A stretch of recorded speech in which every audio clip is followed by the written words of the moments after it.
Приветствуем всех зрителей апгрейда! Свершилось! Nintendo Switch и флагманский проект японской компании The Legend of Zelda Breath of the Wild появились в продаже. Но об этом мы поговорим подробнее в следующем выпуске. Но в этом подборка свежих новостей из мира игр. Польская студия CD Projekt Red, известная многим по вселенной Ведьмак, сообщила о расширении штата сотрудников офиса, расположенного в Кракове. По некоторым данным, количество работников может увеличиться аж в 3 раза. Оно и понятно. Чем больше людей работает в команде, тем выше производительность. Больше не придется ждать 5 лет для релиза очередной игры за авторством проектов. Достаточно всего-то 2-2,5 года. Иной плюс – качество. Вероятно, с большим количеством людей оно возрастет. Для поляков это особенно важно. Ведьмак многие игровые издания фактически ставят в пример, а власти Польши не стесняются вкладывать деньги в развитие местной игровой индустрии. Рианна Пратчетт объявила о прекращении работы над сценариями серии игр Tomb Raider, отметив, что команда и сам процесс были эмоциональными. Что ж, я упаковываю свой альпинистский топор и беру немного вяленого мяса в дорогу, прощаясь с Ларой. Вперед, за новыми приключениями, сообщила Пратчетт. Заслуги Рианны были отмечены гильдией сценаристов США. В 2015 году Rise of the Tomb Raider получил награду за лучший сценарий, оставив позади The Witcher 3 Wild Hunt, Pillars of Eternity и Assassin's Creed Syndicate. Campo Santo опубликовала данные о продажах приключенческого проекта Firewatch. По состоянию на конец 2016 года игра разошлась тиражом в 1 миллион копий. Очень даже неплохо для любительского проекта. Шутер Турок обзавелся редактором уровней и получил поддержку Steam Workshop. Отныне все поклонники игры и просто неравнодушные люди могут создавать новые уровни и делиться ими с окружающими. Игровые ассеты, каркасный режим и мгновенное тестирование результатов вашей творческой деятельности – лишь малая часть возможностей программы. В интернете опубликованы видеозаписи с демонстрацией нескольких интересных уровней. Давайте взглянем. Древний Голливуд.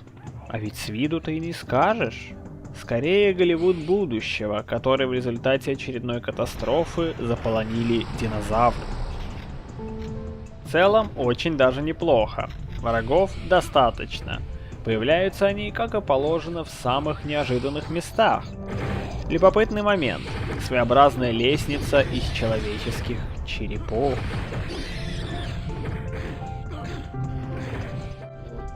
Trials of the Warriors. Испытание воинов. Здесь атмосфера поживее будет. В вечном напряжении находишься. Динозавры здесь, а люди с оружием там.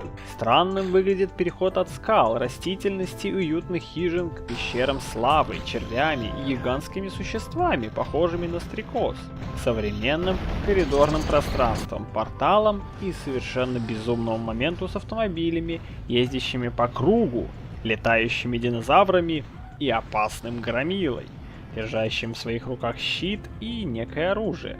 Назовем его так. Радует одно, что на примере вышеупомянутых 2 показанных уровней можно судить о том, что руки у создателей растут из нужного места. Да и фантазия работает очень даже хорошо. Посмотрим, какими окажутся другие карты. Редактор доступен для загрузки не только в Steam, но и в GOG и Humble Store. Продолжаем тему Турока. Night Drive Studios сообщила о дате выхода переработанной, читайте ремастера, версии Turok 2 Seeds of Evil 16 марта. Загляните в этот день в Steam, GOG и Humble Store для покупки игры. А пока взглянем на первый и единственный трейлер, параллельно обсудив некоторые моменты. Помимо обновленной графики, это вы и без нас заметили, конечно же, Поклонников ожидают 35 новых врагов, 6 уровней, 20 видов оружия, мультиплеерный режим с возможностью выбора скина персонажа, сплитскрин, как на консолях, режим Last Tour Extending, улучшенная скорость и маневренность персонажа, искусственный интеллект, возможность сохраняться в любом месте и так далее. За графику, кстати, отвечает движок Kex Engine 3.4. Его вы могли оценить в прошлой переизданной части игры и иных проектов, таких как Power Slave EX и Doom 64 EX. Поэтому можно не переживать по поводу графической составляющей. Здесь все на уровне, причем серьезном. Кстати, об уровнях. Сюда бы редактор. Codemasters поделилась своими планами по выпуску гоночной игры Grid Autosport на мобильных устройствах под управлением iOS. Autosport получит все загружаемые дополнения, новые виды управления, такие как виртуальные кнопки или наклон, более 80 автомобилей, 22 трасс и сотни маршрутов, а также ряд дисциплин, на которых вы, будущий гонщик, обязаны быть профессионалом. Появление игры в App Store намечено на самое ближайшее время. Нет ни одного человека, который бы не слышал теперь про Диану Шурыгину. Популярность ее персоны, если это можно назвать популярностью, в последнее время растет стремительными темпами. Так вот, Диана ищет разработчика мобильной игры с собой в главной роли. Об этом она говорила в переписке с неким Филиппом. Надеемся, что не с Киркоровым. Неизвестно, согласился ли он или кто другой поработать с так называемой звездой. В Google Play насчитывается минимум 10 неофициальных симуляторов новоиспеченной звезды. Официальный, конечно, будет лучше, если пройдет цензуру. Слухи об экранизации игры Just Cause постепенно становятся правдой. Фильм действительно находится в производстве, причем довольно продолжительное время. Главную роль исполнит Джейсон Момоа, известный по роли Кхала Дрого из «Игры престолов». Режиссерское кресло займет Брэд Пейнтон, приложивший руку к разлому Сан-Андреас. Сценарная часть будет зависеть от Джона Колли, написавшего историю для «Деловой ноги» и «Хозяина морей на краю земли».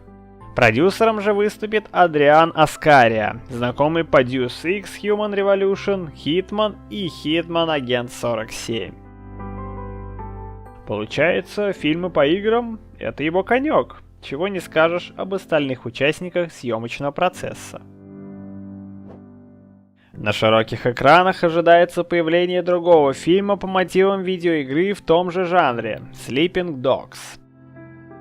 Сюжет оригинальной игры повествует о полицейском, работающем под прикрытием, который должен проникнуть внутрь крупной триады и уничтожить ее членов изнутри. Над съемками работает кинокомпания Original Film. Главную роль исполнит Донни Йен, известный по ролям в недавнем «Изгое 1» и трилогии «Ип Ман».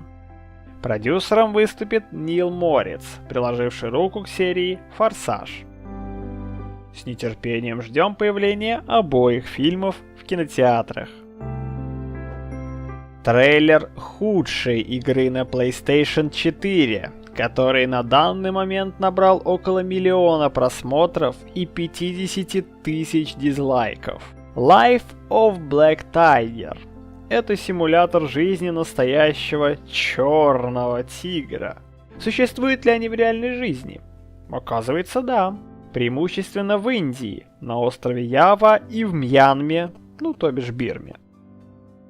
Тигр путешествует по заснеженным просторам неизвестной местности, отбивается от нападений волков, кенгуру, это же они, верно? И главного врага всех животных, человека, оборудованного по последнему охотничьему слову техники – копьем. Копье – это очень серьезное оружие. Один удар, и ты, то бишь охотник, отправился на тот или этот свет. В свободное время можно полакомиться рыбкой или экзотическим блюдом – крокодилом. Геймеры отмечают низкое качество проекта. Графика отстала от современных требований лет на 20. Количество кадров в секунду заметно проседает, но эффекты и анимация скорее даже умиляют, чем раздражают. Подумайте, какой разработчик в здравом уме будет создавать такой проект для современной консоли в наши дни? Правильно, никакой. Поэтому Sony просто портировала проект российской студии 1Games, вышедший 3 года назад на мобильных платформах, где игра совершенно не тормозит. Что же это? Проклятие Черного Тигра? Или плевок Sony в адрес российских разработчиков? Предлагаем вам на свой страх и риск оценить Life of Black Tiger и другие проекты за авторством 1Games. На волне неугасающей популярности пятой части великого автоугонщика Sony представила специальное издание PlayStation 4 Slim. Коробка оформлена в стиле Grand Theft Auto. Внутри находится консоль с жестким диском объемом 500 гигов и лицензионной копией игры. Стоимость издания не сообщается. К тому же неизвестно, доползет ли оно до России. Если вам жизненно необходимо это издание, пользуйтесь eBay или ему подобными сервисами. Sony представила контроллер PSVR AIM для консоли PlayStation 4. Геймпад будет поставляться в комплекте с игрой Farpoint. Его появление в продаже намечено на 17 мая, но уже сейчас можно оформить предварительный заказ на зарубежном интернет-аукционе Amazon. 4A Games опубликовала игровой процесс своего нового проекта Arctica One. Видео демонстрирует обучающую миссию и первый уровень. Игра начинается с поездки до убежища, именуемого The Wall.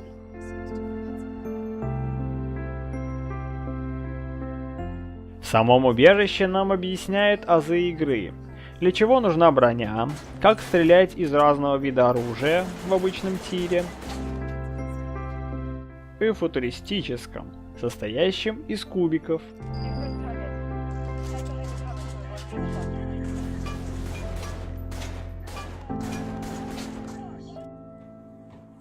Далее мы попадаем на полноценное задание. Исследуем внутренности сбитого самолета и попадаем, судя по всему, в аэропорт. Естественно, на пути будут встречаться враги в разных формах. Обычные люди и голограммы синего цвета. Не особо понятно, что они из себя представляют, но атаковать не спешат. Есть и маленькие беспилотные летательные аппараты, разведывающие местность, подсвечивая область наблюдения специальным лучом. Враги выглядят какими-то неживыми. Игрок за время миссии ни разу не умер. Причину понять можно. Игра создается под VR и напоминает скорее тир, нежели шутер. Движемся, стреляем по врагам, а те нам поддаются. Flatout и Fallout. Что же объединяет эти игры? Прежде всего то, что каждая из них насчитывает ровно 4 игры с порядковым номером в конце. Кроме того, третья часть обоих игр представляла из себя нечто новое. Если третий Fallout не остался незамеченным в игровой индустрии, то с Flatout дела обстояли иначе. О новой части практически никто не слышал, как это было, например, во времена второго Flatout. Странное сравнение, но тем не менее. Нужно же представить серию, которая когда-то была востребована. Peggy 12. Так вот, авторы выпускают 4-ю часть. До релиза остается всего ничего. Ждем появления игры уже в эту пятницу. А пока снова смотрим трейлер и наслаждаемся сухой информацией. 27 кастомизируемых автомобилей, 20 динамичных трасс с полюбившимися режимами, сетевые баталии до 8 игроков и многое другое ждут вас во Flatout 4. Если судить по показанным трейлерам, система разрушения автомобилей либо есть, но ее тщательно скрывают до релиза, либо нет вовсе. Непонятно. Какой же Flatout и без разрушений? Это все равно, что из шутеров убрать все оружие и связать руки главному герою.